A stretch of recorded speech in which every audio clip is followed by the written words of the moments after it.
सबसे पहले बात इजराइल ईरान युद्ध की करेंगे, क्योंकि अब यह लड़ाई सिर्फ दो देशों तक सीमित नहीं रही है, बल्कि इस टकराव का असर भारत समेत पूरी दुनिया पर पड़ने की आशंका लगातार गहराती जा रही है। इसलिए आज भारत की बात में हमने पश्चिम एशिया में चल रही इस वॉर को अपनी कवर स्टोरी का केंद्र बनाया है। आज हम इस जंग को लेकर आपके मन में चल रहे तमाम सवालों का अपने विश्लेषण के जरिए जवाब देने की कोशिश करेंगे। जैसे इजराइल ने फिलिस्तीन से जंग के बीच ईरान पर हमला क्यों किया? क्या इजराइल का लक्ष्य सिर्फ ईरान से परमाणु खतरे को खत्म करना है? क्या इजराइल ईरान में खामनेई को सत्ता से हटाना चाहता है? क्या इजराइल ईरान युद्ध ट्रंप और नेतन्याहू की दादागिरी का नतीजा है? क्या अमेरिका इजराइल की कोशिश इराक में सद्दाम हुसैन की तरह ईरान में सुप्रीम लीडर के शासन का खात्मा करना है? इन सारे सवालों के बीच ये कहना गलत नहीं होगा कि इस युद्ध के पीछे की असल वजह ट्रंप और नेतन्याहू की दादागिरी है। अमेरिकी राष्ट्रपति डोनाल्ड ट्रंप की मौजूदा नीतियां और बयान इस युद्ध के लिए जिम्मेदार हैं, क्योंकि ट्रंप कहते कुछ और करते कुछ और है। ट्रंप ने कहा था कि वो राष्ट्रपति बनने के बाद रूस यूक्रेन युद्ध रुकवा देंगे, लेकिन हुआ क्या? यूक्रेन युद्ध रुकने के बजाय और ज्यादा बढ़ गया। ट्रंप ने कहा था गाजा में संघर्ष विराम करा देंगे, लेकिन यहां भी क्या हुआ? इजराइल ने हमले और ज्यादा तेज कर दिए। ट्रंप ने दावा किया था कि भारत पाकिस्तान के बीच उन्होंने सीज फायर करवाया। हालांकि पूरा देश और दुनिया ये जानती है कि खुद पाकिस्तान ने भारत के सामने घुटने टेके। ट्रंप का इस पे कोई भी रोल नहीं रहा। अब ईरान को लेकर ट्रंप ने कहा था कि वो तेहरान को परमाणु हथियार नहीं बनाने देंगे। अंजाम क्या हुआ कि इजराइल ने ईरान के खिलाफ युद्ध छेड़ दिया। यानी ट्रंप की कथनी और करनी में बड़ा अंतर है। कुछ लोग ट्रंप को टोटल कंफ्यूज भी कह रहे हैं कि उन्हें नहीं पता कि करना क्या है। इसलिए हम कह रहे हैं कि ट्रंप नेतन्याहू के साथ मिलकर ईरान के खिलाफ मनमानी कर रहे हैं। इसे और आसानी से समझने के लिए आप एक रिपोर्ट देखिए।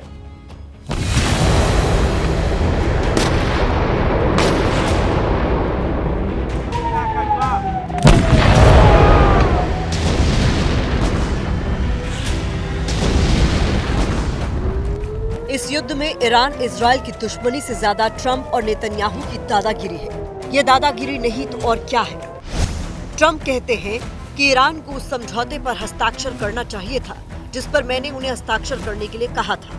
ये कितनी शर्म की बात है और मानव जीवन की बर्बादी है। सीधे शब्दों में कहें तो ईरान के पास परमाणु हथियार नहीं हो सकता। मैंने ये बात बार बार कही है। मिस्टर डोनाल्ड ट्रंप, आप ये बताने की कोशिश करेंगे कि क्या आपने दुनिया को चलाने का ठेका लिया है? आप कैसे ईरान को परमाणु हथियार हासिल करने से रोक सकते हैं, जबकि SIPRI की लेटेस्ट रिपोर्ट के मुताबिक अमेरिका के पास 5177 परमाणु हथियार का भंडार है, जो रूस के बाद दुनिया में सबसे ज्यादा है। तो जब आप खुद परमाणु हथियारों की रेस में लगातार आगे बढ़ रहे हैं, तो किस हद से ईरान को परमाणु हथियार बनाने से रोक रहे हैं? ये सिर्फ और सिर्फ ट्रंप और नेतन्याहू की दादागिरी है। नेतन्याहू के कंधे पर बंदूक रखकर ट्रंप ईरान को तबाह करना चाहते हैं। मिडिल ईस्ट या पश्चिम एशिया में अपना दबदबा कायम करना चाहते हैं। यही वजह है कि बार बार इजरायली पीएम बेंजामिन नेतन्याहू भी ईरान के परमाणु हथियारों का डर दिखा रहे हैं और अपनी कार्रवाई को सही ठहरा रहे हैं। I'll tell you what would have come if we hadn't acted. We had information that this unscrupulous regime was planning to give the nuclear weapons that they would develop to their terrorist proxies. That's nuclear terrorism on steroids. That would threaten the entire world.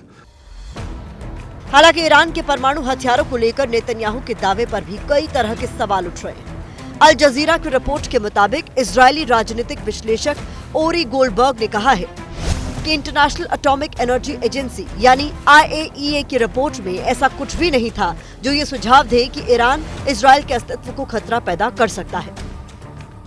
बावजूद इसके Netanyahu ने Iran के परमाणु हथियारों का डर दिखाया और पश्चिम एशिया में एक नया युद्ध भड़का दिया। जिस तरीके से इन्वेजन शुरू करके वहां पे न्यूक्लियर साइंटिस्टों को मार देना और बिल्कुल टारगेट करना, तो ये इजराइल की थोड़ी दादागिरी तो जरूर है कि हम न्यूक्लियर बॉम्ब रखेंगे, हम न्यूक्लियर वेपन्स रखेंगे, लेकिन दुनिया में किसी और देश को ये प्रोग्राम नहीं चलाने देंगे। ईरान इसके अंदर उन ट्रीटीज का सिग्नेचर है उसका जो न्यूक्लियर बॉम्ब बनाने के खिलाफ है। तो ईरान एक तरह का हमेशा से इसको अपना नेगोशिएशन के रूप में यूज किया है, लेकिन सब जानते हैं कि इसराइल के पास तो न्यूक्लियर वेपन्स है, तो दादागिरी तो है कि हम रखेंगे लेकिन आप नहीं रख सकते। अमेरिकी राष्ट्रपति डोनाल्ड ट्रंप ने G7 से लौटने के बाद एक बार फिर से यह दोहराया है कि वो ईरान के परमाणु कार्यक्रम को खत्म करना चाहते हैं, और यही वजह है कि जो तनाव इस वक्त मिडिल ईस्ट में जारी है, इसके माध्यम से क्या अमेरिका मिडिल ईस्ट या पश्चिम एशिया में अपना दबदबा कायम रखना चाहता है।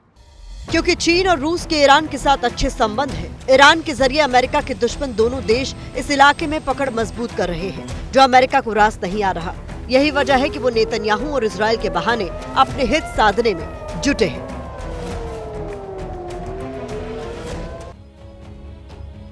दरअसल डोनाल्ड ट्रंप को नेतन्याहू के साथ मिलकर मनमानी करने और दादागिरी दिखाने का मौका इसलिए भी मिल रहा है क्योंकि ईरान का सहयोगी रूस यूक्रेन के साथ युद्ध में उलझा है।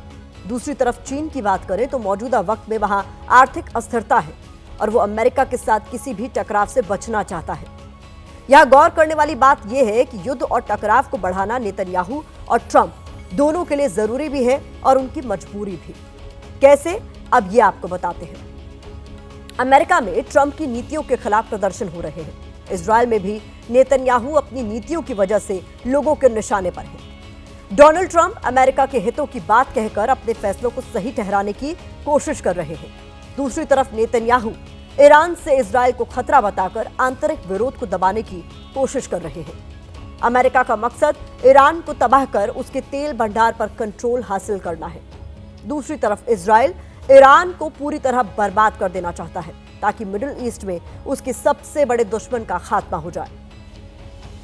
अब ट्रंप की नीतियों की वजह से G7 देशों के बीच मतभेद उभर आए हैं। डोनाल्ड ट्रंप और फ्रांसीसी राष्ट्रपति इमैनुअल मैक्रो दोनों अलग अलग बात कर रहे हैं। ट्रंप कनाडा की G7 समिट से जल्दी लौट आए। इसको लेकर मैक्रो ने मीडिया को बताया कि ट्रंप ने इजरायल और ईरान के बीच युद्ध विराम के लिए प्रस्ताव दिया है। वास्तव में मिलने और आदान प्रदान करने का प्रस्ताव है। हालांकि मैक्रो के दावे को खारिज करते हुए ट्रंप ने ट्रुथ सोशल प्लेटफॉर्म पर लिखा कि इसका ईरान इजरायल के बीच सीज फायर से लेना देना नहीं है। मैक्रो को नहीं पता कि मैं अब वॉशिंगटन क्यों जा रहा हूं, लेकिन इसका निश्चित रूप से युद्ध विराम से कोई लेना देना नहीं है। इससे कहीं ज्यादा बड़ी बात है। दरअसल वॉर हो या फिर व्यापार हो, अमेरिका सबसे पहले अपना हित देखता है। हर अमेरिकी राष्ट्रपति की मंशा दुनिया को अपने इशारे पर नचाने की, उसे चलाने की होती है। ट्रंप ऐसा करने वाले कोई पहले प्रेसिडेंट नहीं है, बल्कि जॉर्ज डब्ल्यू बुश जूनियर भी ऐसा ही कर चुके हैं। 2025 में जो ईरान के साथ हो रहा है वो 2002 से 2003 में इराक में सद्दाम हुसैन के शासन के साथ हो चुका है।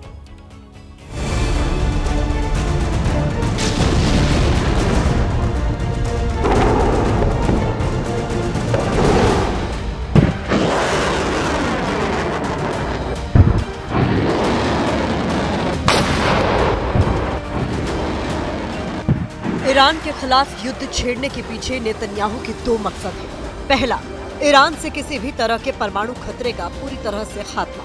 दूसरा, ईरान के supreme leader Ayatollah Ali Khamenei का अंत। परमाणु खतरे को तबाह करने वाले लक्ष्य की तरफ इजरायल तेजी से बढ़ रहा है। पिछले 5 दिनों में इजरायली फोर्सेस ने ईरान के सैन्य ठिकानों, एनर्जी इंफ्रास्ट्रक्चर समेत राजधानी तेहरान में कई जगहों को टारगेट किया है।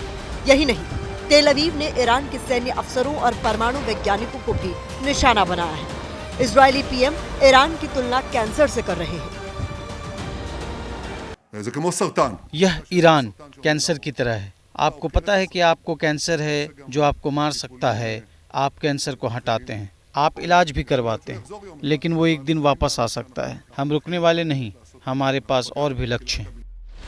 ईरान भी इजरायली हमलों का पुरजोर जवाब दे रहा है। ईरानी फोर्सेज ने मोसाद के हेडक्वार्टर पर हमले की कोशिश की है।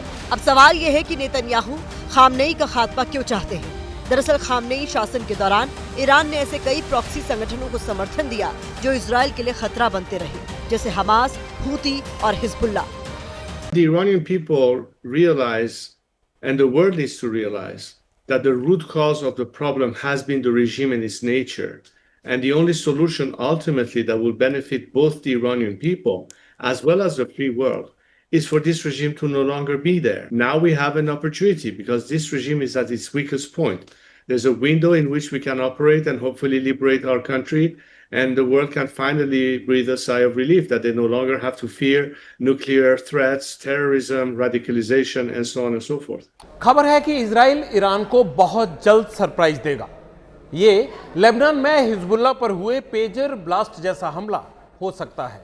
इसके अलावा इजराइल, अमेरिका और यूरोपीय देशों की ज्वाइंट फोर्सेस के 200 एयरक्राफ्ट एक साथ ईरान पर बम गिराने की विध्वंसक कार्रवाई कर सकते हैं। नेतन्याहू को लगता है कि खामनेई के खात्मे के साथ इजराइल की सुरक्षा पर मंडराने वाला खतरा भी खत्म हो जाएगा, लेकिन इजराइल बिना अमेरिका की मदद के अपने लक्ष्य को हासिल नहीं कर सकता। यही वजह है कि वो लगातार ईरान के परमाणु हथियारों का डर दिखा रहा है और अमेरिका से मदद मांग रहा है। कनाडा से वॉशिंगटन डीसी पहुंचने के तुरंत बाद अमेरिकी राष्ट्रपति डोनाल्ड ट्रंप ने कहा कि ईरान परमाणु कार्यक्रम के बेहद नजदीक पहुंच चुका है और इस बार वो इस समस्या का वास्तविक अंत करना चाहते हैं। What specifically is better than a ceasefire? What are you looking for here? And then a real end, not a ceasefire. And then Israel ने कुछ ऐसा ही जॉर्ज डब्ल्यू बुश जूनियर के कार्यकाल में किया था। सद्दाम हुसैन के शासन के दौरान इराक के पास सामूहिक विनाश के हथियारों का दावा किया था और इसे पश्चिम एशिया की शांति के लिए बड़ा खतरा बताया था। इसके अलावा अमेरिका में यहूदियों की एक बड़ी लॉबी है जो प्रशासन के फैसलों में दखल रखती है। इसी यहूदी lobby the American Israel public affairs committee ने भी बुश को सद्दाम के खिलाफ एक्शन के लिए उकसाया। ईरान को हमेशा से अमेरिका एक क्रिटिकल अपनी फॉरेन पॉलिसी के लिए एक चैलेंजिंग कंट्री मानता रहा है। वो इस्लामिक रिवॉल्यूशन के बाद से न्यूक्लियर वेपन तक ही मामला सीमित नहीं रहेगा, वो उनकी पॉलिटिकल रेजीम को जो काफी दिनों से वहां पर सत्ता में है उनको वो डिस्टेबलाइज कर देना चाहते हैं। इसका अंजाम ये हुआ कि अमेरिका ने इराक को तबाह कर दिया। सद्दाम हुसैन को फांसी पर लटका दिया गया। आज इराक अस्तित्व के लिए संघर्ष कर रहा है, अमेरिकी सेना का ठिकाना बना हुआ है। अब अमेरिका ईरान के साथ भी कुछ ऐसा ही करना चाहता है। इसीलिए ट्रंप कह रहे हैं कि तेहरान छोड़ना ईरानियों के लिए बेहतर है।